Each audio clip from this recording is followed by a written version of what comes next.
Hi guys, nagpadagat mi karon para maka fresh o kuan salty air para dali na makatulog si Dennis.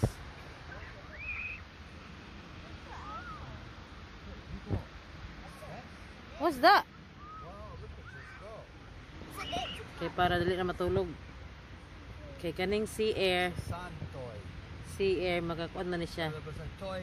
Nang makalipong makatulog kag sayo. Makatulog kag dali tungod sa sea air. What can you say about the sea air, Dad? Why it will make you sleep better? Because I don't know, maybe we all came part of it from the sea. I don't know. The sea air is very relaxing, and if you have a child and you have it at the seaside, or even yourself for 5 or 6 hours, come tea time they want to go to bed because the sea air is very heavy and very good for you, very healthy. Makes you healthy and wealthy and wise. Who's that?